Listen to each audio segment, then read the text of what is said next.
My mother said she had better things to do than watch me walk across a stage. But she didn't know what I'd been carrying for 12 years. "Hi, I'm Stephanie." And I still remember the silence on the phone when I told my mom I was finally graduating. Not from high school, not from college, but from nursing school at 34 years old. I had waited so long, sacrificed so many things, and worked double shifts for years just to get to that moment. Her response was a sigh. Then she asked if my sister was coming to visit that weekend instead. My mother and I had always been complicated. She wasn't cruel in the obvious ways. She showed up for holidays, sent birthday cards, and called on Sundays. But there was always a distance between us, like I was standing behind glass while my younger sister, Danielle, stood beside her in the warmth. Danielle was the artist, the dreamer, the one my mom understood. I was the quiet one who never quite fit her picture. When I told her the graduation date, she hesitated. She said May was difficult, that the drive was too long, that she wasn't sure she could make it.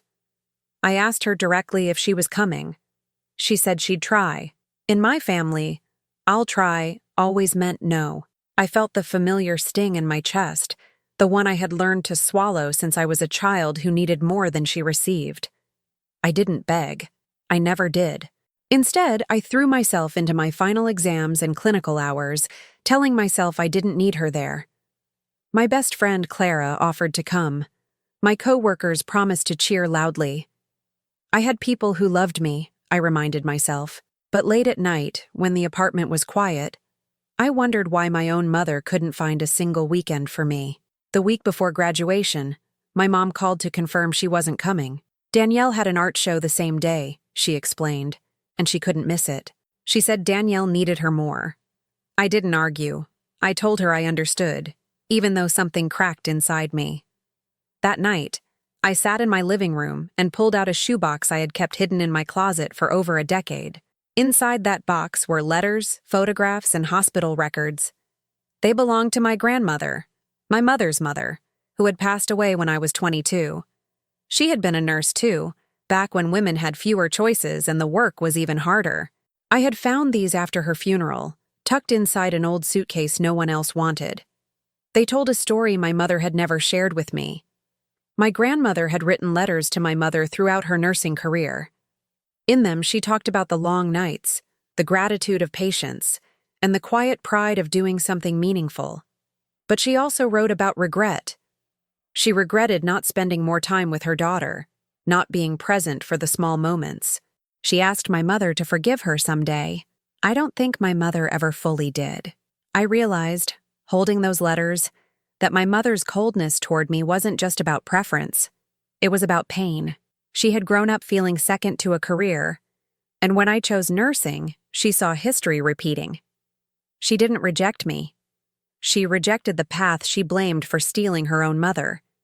It didn't excuse her, but it helped me understand something I had never been able to name. 2 days before graduation, I made a decision. I scanned the most important letter and sent it to my mother without explanation. It was the one where my grandmother wrote about her biggest dream: to see a granddaughter walk the same path, to know the family's legacy of care would continue. She had written it just months before she died. She had been talking about me, even though I didn't know it then. My mother called the next morning.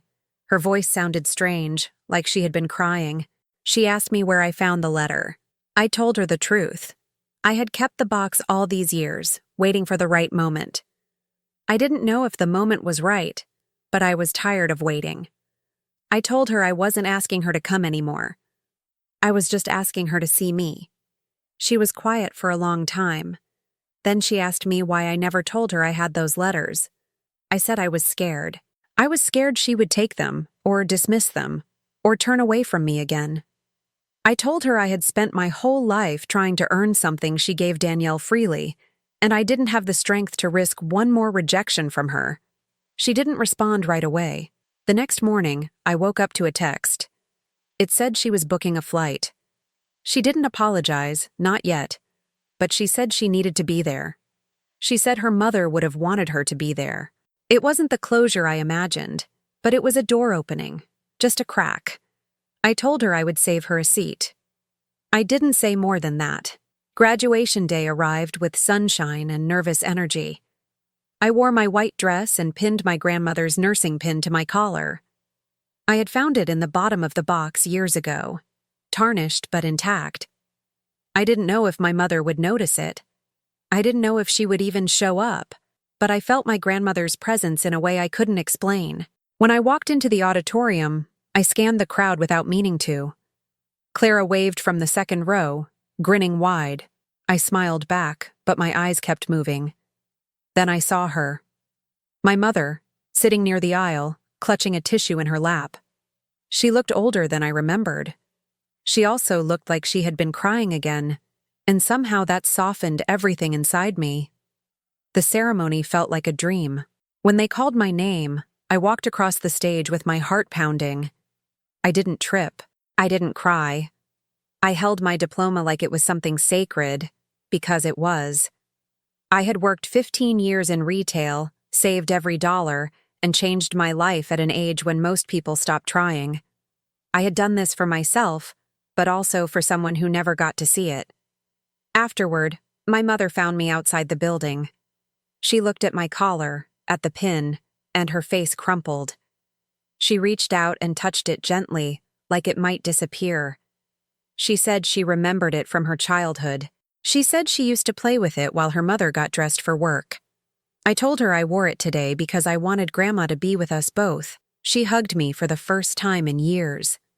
Not a polite hug, not a holiday hug, but a real one. She said she was sorry. She said she had been so afraid of losing me to the same world that took her mother. She pushed me away instead. I told her I wasn't my grandmother. I told her I was just her daughter, and I had always wanted to be enough for her. We didn't fix everything that day. There were still years of distance between us, still things left unsaid. But she came. She showed up when I stopped asking and started showing her the truth. That was more than I had expected. That was the beginning of something neither of us had words for yet. But both of us were willing to try. Now, whenever I put on my scrubs and head to work, I think of my grandmother's letters. I think of my mother's silence and her tears. I think of how long it took for both of us to see each other clearly. I used to believe love was something you earned. Now I know that sometimes love is something you uncover, buried beneath fear and old wounds and too many quiet years. If you're waiting for someone to finally see you, I hope you don't wait as long as I did. And if you're the one who's been looking away, I hope you find the courage to turn around. We don't get unlimited time with the people we love. Sometimes a single letter, a single moment, is all it takes to remind us what we almost lost and what we still have the chance to hold. 3 months after graduation, my mother invited me to her house and handed me a key I never knew existed. The summer after graduation moved slowly, like honey settling at the bottom of a jar. My mother and I talked more than we had in years, short phone calls that felt like practice for something bigger. She asked about my shifts. I asked about her garden. We circled each other carefully. 2 people learning a new language made of ordinary words. I didn't push for more. I had learned that healing doesn't follow a schedule. In August, she called and asked me to visit. Not for a holiday, not for Danielle's birthday, just to come. I almost didn't believe her. I asked if something was wrong, and she laughed softly. She said no. She just wanted to show me something. I booked the flight that night before she could change her mind. Clara told me I was brave. I told her I was just tired of being afraid. The drive from the airport to her house felt longer than I remembered. Everything looked the same. The oak trees, the cracked sidewalks, the neighbor's faded flag. But I saw it differently now. I wasn't the girl who left at 18, desperate to escape a home where she felt invisible. I was a woman returning with questions only my mother could answer. I hoped she was ready to speak. She met me at the door, wearing an old sweater I recognized from my childhood. Her hair was grayer than before, pulled back loosely. She hugged me the way she had at graduation, like she meant it. I felt the tension in my shoulders begin to soften. She led me inside, and the house smelled like coffee and lavender, exactly as it always had. Some things never change, even when everything else does. We sat at the kitchen table, the same one where I had done homework and eaten silent dinners. She poured coffee and set down a small wooden box between us. It looked old, worn at the edges, with a tiny brass lock. I had never seen it before. She said it belonged to my grandmother. She said she had kept it hidden for over 30 years because she wasn't ready to face what was inside. I asked her why she was ready now. She looked at me for a long moment, then said it was because of the letter I sent. She said reading her mother's words again, after all those years, broke something open in her chest. She realized she had been punishing me for a pain that had nothing to do with who I actually was. Her voice cracked when she said it. She slid the box toward me and placed a small silver key on top. She told me to open it. My hands trembled as I turned the lock. Inside were photographs, a dried flower, and another stack of letters. These were different from the ones I had found. These were letters my grandmother had written to me specifically, addressed to a granddaughter she hoped would exist someday. I couldn't breathe for a moment. The first letter was dated the year I was born. My grandmother wrote about the joy of holding me for the first time, how my tiny fingers curled around hers. She said she saw something in me, a quiet strength that reminded her of herself. She promised to teach me everything she knew about nursing, about kindness, about surviving difficult days. She didn't know she would die before she could keep that promise. I read 3 letters before I had to stop. The tears came faster than I could wipe them away. My mother reached across the table and held my hand, saying nothing. For once, silence between us didn't feel like distance. It felt like understanding. I realized she had carried this box for decades, unable to open it, unable to let it go. We were both haunted by the same ghost. She told me she had found the box a week after the funeral, hidden in my grandmother's closet. She read one letter and couldn't continue. It hurt too much to see her mother's handwriting, to hear her voice through the page. So she locked the box and buried it beneath old blankets, convincing herself she would open it later. Later never came. Not until I sent her that letter and reminded her what was still waiting. I asked her why she never told me my grandmother had written to me. She said she was jealous. The word hung in the air like smoke. She admitted that her own mother had been warmer to me, more present with me than she had ever been with her. She thought keeping the letters would protect her from that truth. Instead, it only deepened the wound between all 3 of us. I didn't know what to say. Part of me wanted to be angry, to demand an explanation for all the years I spent feeling unseen. But looking at her face, I saw a woman who had been a lonely daughter too. She didn't have the tools to love me properly because no one had shown her how. It wasn't an excuse. It was just the sad, tangled truth of how families sometimes break each other without meaning to. That night, we sat on her back porch and watched the stars come out. She talked about her childhood in a way she never had before. She told me about waiting for her mother to come home from the hospital, about falling asleep on the couch with the porch light on. She said she swore she would never make her own children feel that way.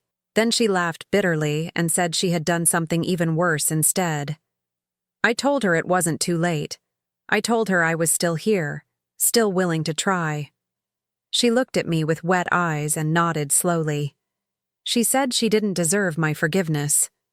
I told her forgiveness wasn't about deserving. It was about deciding what kind of future we wanted to build. I had spent too many years looking backward. I was ready to look forward now, even if the path was uncertain. Before I left the next morning, she gave me the entire box to take home. She said the letters belonged to me, that they always had. I held it against my chest like something precious, because it was. Inside were words from a woman who loved me before I could even understand what love meant. She had seen my future and believed in it. That was a gift I didn't know I needed until I held it. On the flight home, I read the rest of the letters. My grandmother wrote about her hopes for me, her worries, her dreams. She wrote about the night shifts that exhausted her and the patients who reminded her why she kept going. She wrote about my mother, too. About the guilt she carried for not being present enough. She asked me to love my mother gently, because she had been wounded in ways she couldn't name. I cried quietly in my window seat, watching the clouds pass beneath us. I thought about all the years I had blamed my mother for not loving me the right way. I thought about how easy it is to become the thing you fear, how pain travels through generations like an invisible inheritance. My grandmother's letters didn't erase the past, but they gave me context, and sometimes context is the first step toward grace. When I got home, I called my mother and thanked her for the box. She cried on the phone, and so did I. We made plans to visit my grandmother's grave together in the fall. She said she hadn't been there in years because it was too painful. I told her we would go together. I told her we didn't have to carry the weight alone anymore. She said she would try. Now, every time I open that wooden box, I feel connected to something larger than myself. I am part of a story that began before I was born. A story of women who loved imperfectly, but loved deeply. I used to think I had to earn my mother's attention. Now I understand she was struggling with her own ghosts, her own unhealed wounds, her own silent grief for a mother she never fully knew. If your family has secrets, they don't have to stay buried forever. Sometimes the bravest thing you can do is hand someone a key and trust them with what they find. My mother gave me more than letters that day. She gave me permission to see her as human. And maybe that's what forgiveness really is. Not forgetting the hurt, but finally understanding the whole complicated person who caused it. We stood at my grandmother's grave together, but it was my sister Danielle who finally broke the silence we had all been keeping. October came with golden leaves and a chill that made everything feel fragile. My mother and I had planned this trip for weeks, talking about it in careful voices like it might shatter if we spoke too loudly. We would visit my grandmother's grave together, the first time either of us had been there in over a decade. I packed the wooden box in my carry-on, wrapped in a soft scarf. It felt right to bring her words back to her. The morning of the trip, my mother called with unexpected news. Danielle wanted to come. I felt my stomach tighten at the mention of my sister's name. We hadn't spoken much since graduation, just a congratulatory text and a promise to catch up that never happened. My mother asked if it was okay. I said yes because I didn't know how to say that her presence made me nervous in ways I couldn't fully explain. Danielle met us at the cemetery entrance, wearing a long coat and holding a small bouquet of white roses. She looked tired, older than I remembered. We hugged awkwardly, the way sisters do when too much time and too many unspoken things have built walls between them. She said the flowers were for Grandma. I nodded and tried to smile. My mother watched us both with anxious eyes. The walk to the grave was quiet, except for the crunch of leaves beneath our feet. The cemetery was peaceful, rows of headstones stretching across a gentle hill. I had forgotten how beautiful it was here, how the oak trees formed a canopy that filtered the autumn light. My grandmother had chosen this place herself, my mother told me once. She wanted somewhere that felt like rest, not sorrow. I understood that now. When we reached the headstone, I knelt down and traced the letters of her name with my fingertip. Margaret Ellen Shaw, beloved mother and nurse. The dates seemed too close together, a life that ended before it should have. I placed the wooden box on the grass beside me and opened it slowly. My mother stood behind me, her hand resting on my shoulder. Danielle hung back, watching from a few feet away. I read one of the letters aloud, the one where my grandmother wrote about her hopes for future generations. Her words floated in the cool air, mixing with the rustle of leaves and the distant call of birds. When I finished, my mother was crying softly. Danielle had moved closer, her arms wrapped around herself like she was trying to hold something in. I looked at her and saw something I hadn't expected: pain. After a long silence, Danielle spoke. She said she didn't know Grandma had written letters. She said no one ever told her about the box, about the nursing pin, about any of it. Her voice wasn't angry, just hollow. She looked at our mother and asked why she had been left out. I realized then that the secrets in our family had more than one victim.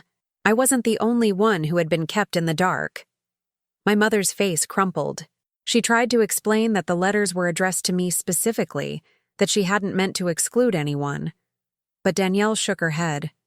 She said it wasn't just about the letters. It was about everything.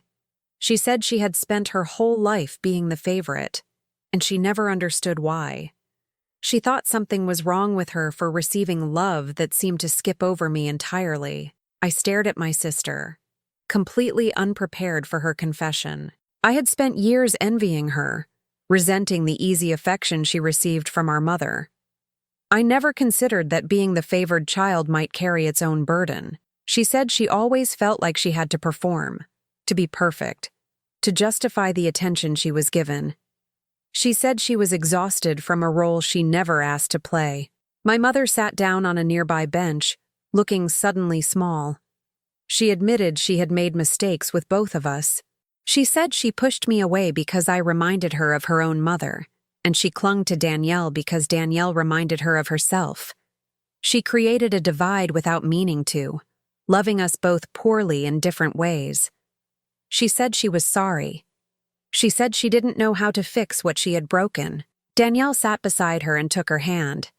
I watched them for a moment, feeling something shift inside my chest.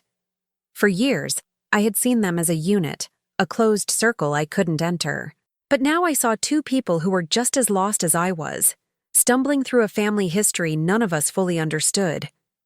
We were all trying to love each other with incomplete maps and missing pieces.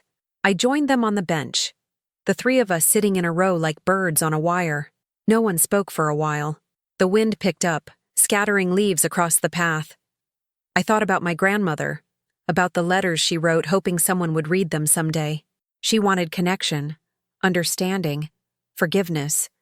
She planted seeds she never got to see bloom, but maybe they were blooming now, in this quiet cemetery, between three women learning to see each other clearly. Danielle turned to me and apologized. She said she was sorry for every time she accepted our mother's attention without questioning it. She said she should have fought harder to include me, to bridge the gap instead of letting it widen. I told her it wasn't her fault. I told her we were both children reacting to a situation created by adults. We couldn't blame ourselves for the patterns we inherited before we knew they existed. We decided to have lunch together at a small diner near the cemetery. It was the kind of place with checkered tablecloths and coffee that tasted like home. We ordered sandwiches and soup, ordinary food that somehow felt ceremonial. My mother talked about her childhood more openly than ever before.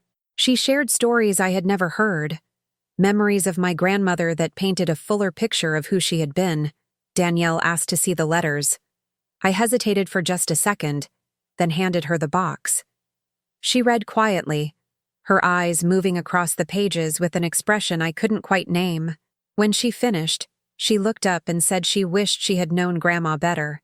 She was only 15 when she died, too young to understand the weight of loss. Now she was 31 and finally ready to grieve someone she barely remembered. That night, we stayed at our mother's house together for the first time in years. Danielle took her old room, I took mine, and our mother made tea like she used to when we were sick as children. We sat in the living room wrapped in blankets, talking until the moon was high. We shared regrets and apologies, small confessions that had been waiting years to be spoken. It wasn't perfect, but it was honest. Before bed, Danielle came to my room and sat on the edge of the mattress. She said she wanted to be better sisters. She said she was tired of the distance and the awkwardness and the feeling that we were strangers who happened to share blood. I told her I wanted that too. I told her it wouldn't be easy, but easy had never gotten our family anywhere worth going. She laughed, and it sounded like a door opening. The next morning, we visited the grave one more time before driving to the airport. This time, we stood together as a family, no one hanging back. I placed the dried flower from the box on the headstone as a gift from one generation to another. My mother whispered something I couldn't hear. Danielle wiped her eyes. I felt my grandmother's presence like a warm hand on my back, gentle and proud. On the flight home, I thought about how much had changed in just a few months. I had gone from feeling invisible to being seen by the two people I thought would never truly know me. The letters had unlocked something none of us expected. They gave us permission to be vulnerable, to admit our failures, to try again. My grandmother's words had traveled through time and done exactly what she hoped they would do. Now, when I talk to my mother or my sister, it feels different. The conversations are longer, deeper, more honest. We still have difficult days. Old patterns don't disappear overnight, but we are building something new on the foundation of what we finally understand. My grandmother taught me that love isn't just what you give in the moment.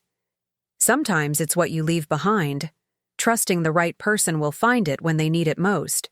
That Thanksgiving was supposed to heal us completely, but my mother's quiet confession at the dinner table changed everything I thought I understood about forgiveness.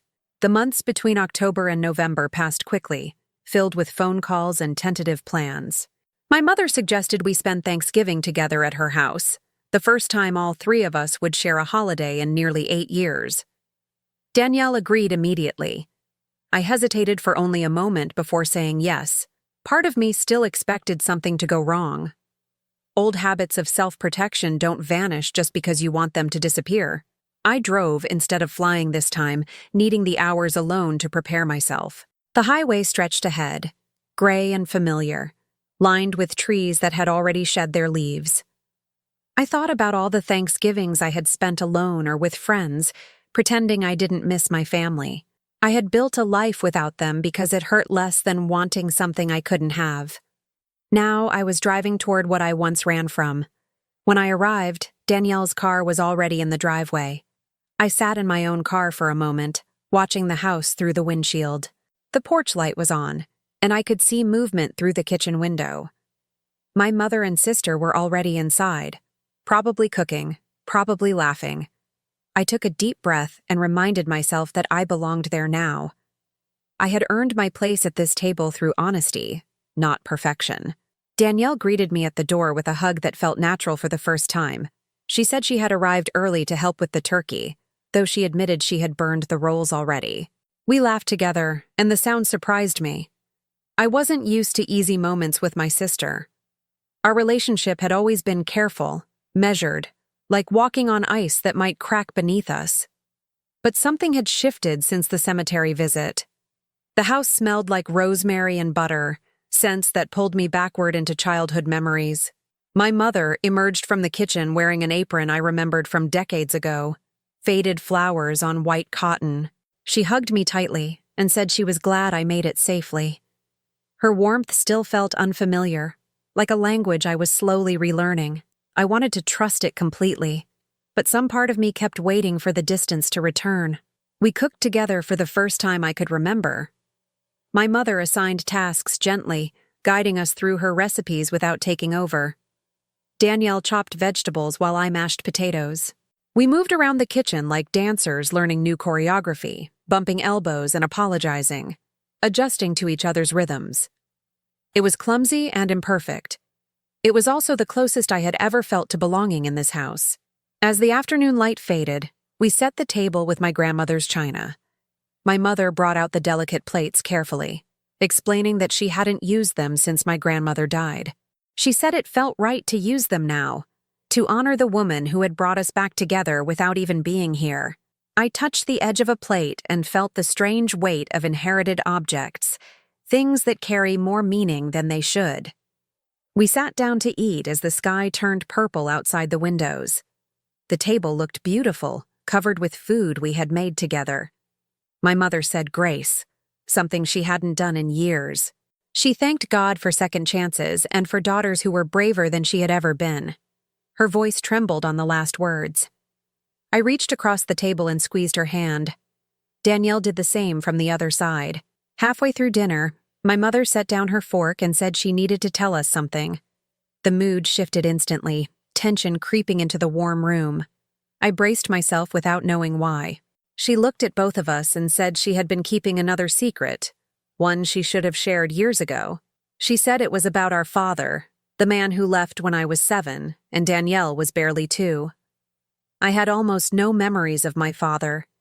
He existed only as a shadow, a shape that moved through old photographs without explanation. My mother never talked about him, and eventually I stopped asking. I assumed he was simply gone, erased from our lives by choice or circumstance. Danielle remembered even less than I did.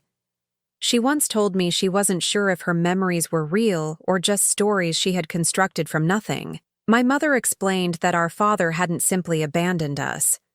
She said they had fought constantly, about money, about her nursing mother, about everything. When he finally left, she told him not to contact us. She said she was protecting us, but really she was protecting herself. She couldn't bear to share us with someone who had hurt her so deeply. She made a decision that affected all of our lives without asking what we needed. The silence after her confession felt thick enough to touch. I didn't know what to feel. Anger, sadness, confusion. They all swirled together in my chest. I asked if he had tried to reach us over the years. She nodded slowly. She said he sent letters, birthday cards, requests to visit. She threw them all away. She said she convinced herself it was the right thing. Now she knew she had stolen something from us that wasn't hers to take. Danielle stood up abruptly and walked to the window. I watched her shoulders shake and realized she was crying. My mother started to apologize, words tumbling out in a desperate stream. I held up my hand and asked her to stop. I said we needed a moment to absorb what she had told us. I said apologizing right now wouldn't help anyone process the weight of 30 years of lies built on protection that became a prison. I found myself walking outside to the backyard, needing air. The night was cold and clear, stars scattered across the sky like spilled salt. I thought about my father, a stranger I had stopped wondering about years ago. I thought about all the birthdays I believed he had forgotten, all the milestones I assumed he didn't care about. My mother had rewritten our history, and we had believed every word because we had no reason not to trust her. Danielle joined me on the porch after a few minutes. She didn't say anything at first, just stood beside me looking at the same sky. Then she asked if I was angry. I said I didn't know yet. I said I was still trying to understand how someone could love you and lie to you at the same time. She nodded and said she was wondering the same thing. We stood together in the cold, two sisters united by fresh confusion. When we went back inside, my mother was sitting at the table with her head in her hands. She looked up when she heard us, her face streaked with tears. She asked if we could ever forgive her for this too. I sat down across from her and said I didn't know. I said the letters from Grandma had taught me that forgiveness was possible, but it required honesty. She had just given us honesty. Now we needed time. Danielle asked if our father was still alive. My mother said yes, as far as she knew. She said he lived in another state, remarried with other children, half-siblings we had never met, a whole branch of family growing somewhere without us. The thought made me dizzy. I had spent my entire life feeling like I wasn't enough for my own family, never knowing there was more family out there who might have wanted to know me. We didn't finish Thanksgiving dinner that night. The food grew cold on the beautiful china plates while we talked in circles, processing and questioning and sitting with uncomfortable silence. My mother answered every question we asked, holding nothing back. She told us about the fights, the final argument, the moment she decided we would be better off without him. She was wrong. She knew that now. Before I left the next morning, my mother handed me a folded piece of paper. It was my father's address, written in her careful handwriting. She said she wasn't asking me to contact him. She said the choice was mine and Danielle's to make. She had taken enough choices from us already. I put the paper in my pocket without looking at it. I wasn't ready yet. But knowing it existed felt like holding a door handle, waiting to see what was on the other side. The drive home was quiet except for my own thoughts. I replayed every memory of my childhood, searching for clues I had missed. I thought about my grandmother's letters, about secrets that travel through generations, about the complicated ways people try to protect the ones they love. My mother wasn't a villain.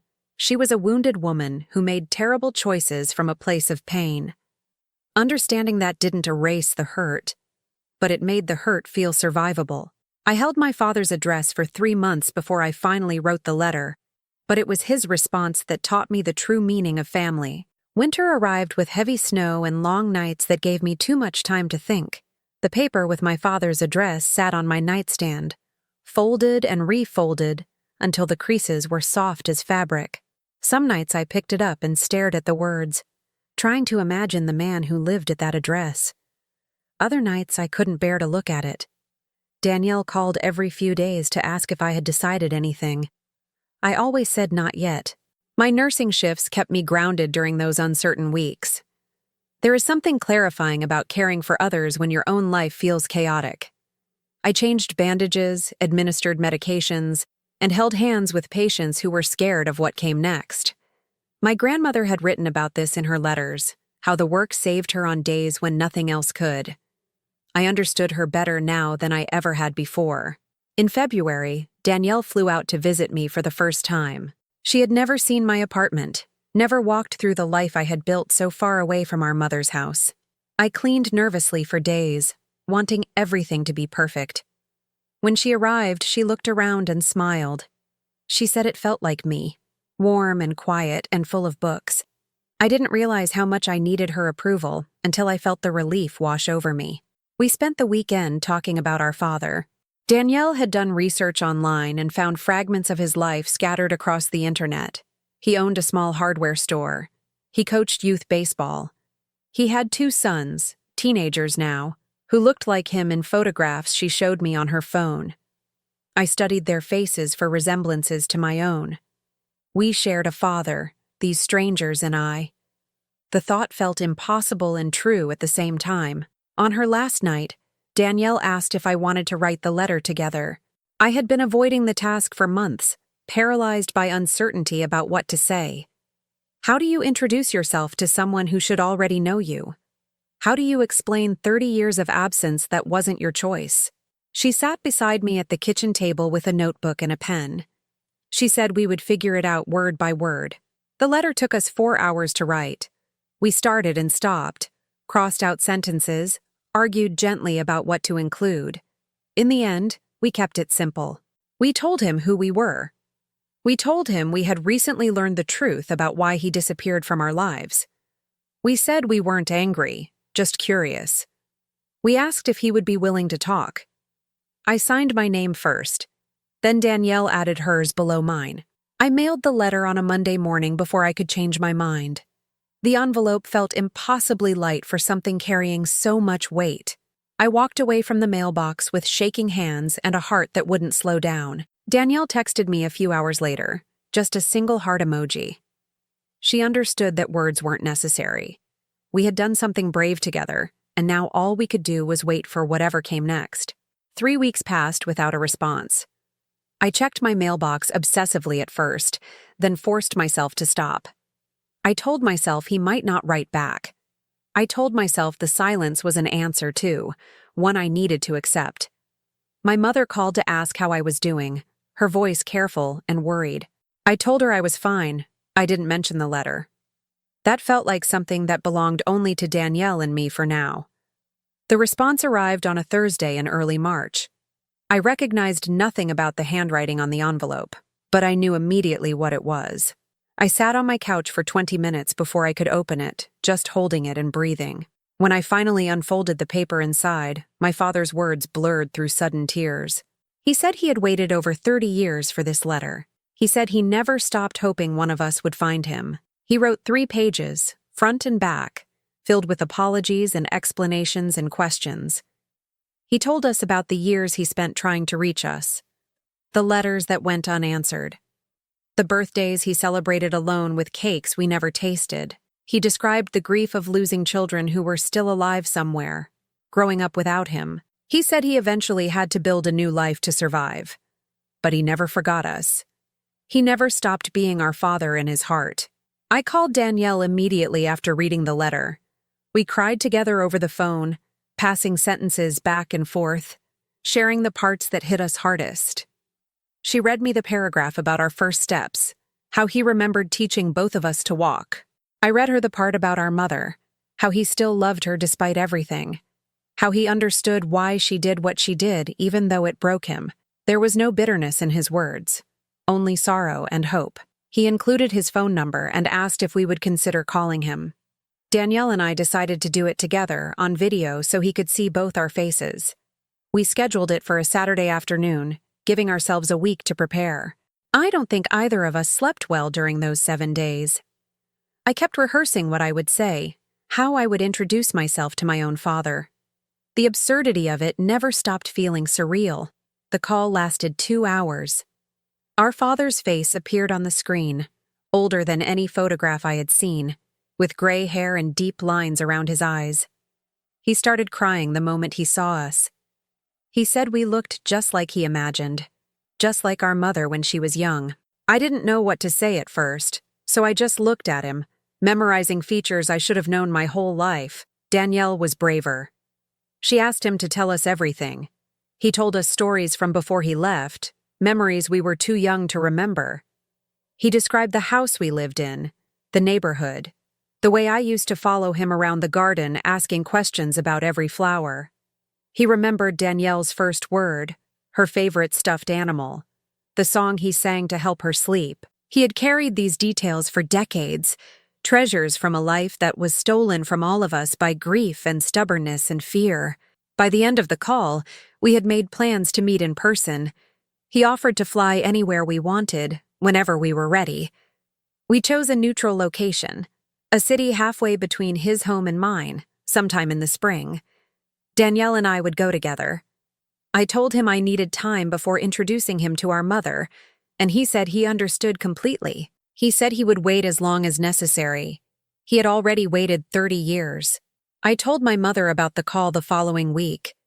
She listened quietly, her face unreadable through the phone screen. When I finished, she said she was glad we had found him. She said she had made peace with the possibility that this day would come. She even offered to write him a letter someday, not to reunite, but to apologize for the years she stole. I told her that would mean a lot to him. I think it would mean a lot to her, too. Spring arrived with cherry blossoms and nervous anticipation. The day before I left to meet my father, I opened my grandmother's wooden box one more time. I read her final letter, the one where she wrote about the family she hoped we would become. She wanted us to be honest, to be forgiving, to choose love even when it was hard. I whispered a thank you to her across whatever distance separates the living from the dead. She had started all of this. The meeting with my father exceeded every expectation I didn't know I had. He hugged us both like we were fragile and precious, like he was afraid we might disappear again. We spent the whole weekend talking, eating meals together, walking through parks and sharing stories from our separate lives. He met his granddaughter through photographs, Clara's new baby, who I had become godmother to just months before. He cried again. He seemed to cry easily now, like decades of suppressed tears had finally found their release. On the flight home, I thought about my grandmother and the legacy she left behind. Her letters had unlocked a door I didn't know existed, leading me through rooms of pain and revelation until I found something that looked like wholeness. I wasn't naive enough to think everything was fixed. Healing isn't a destination. It's a direction you choose to walk, one imperfect step at a time. But I was walking now, surrounded by people who wanted to walk beside me. Today, my family looks different than it once did. My mother calls weekly, my sister visits often, and my father sends letters that I actually receive. We are learning each other slowly, building relationships from scratch at ages when most families take connection for granted. It isn't easy. Some days the old wounds still ache, but I have learned that love isn't about perfection. It's about showing up again and again, even when showing up is the hardest thing you've ever done. If you're carrying secrets or grudges or years of silence with the people you love, I hope my story gives you courage. It's never too late to reach out, to tell the truth, to ask for what you need. My grandmother knew this. She wrote letters to a future she couldn't see, trusting that someone would find them. I found them. And because of her faith in what could be, I found my way back to a family I thought I had lost forever. Some inheritances aren't about money or property. Some inheritances are simply the permission to begin again.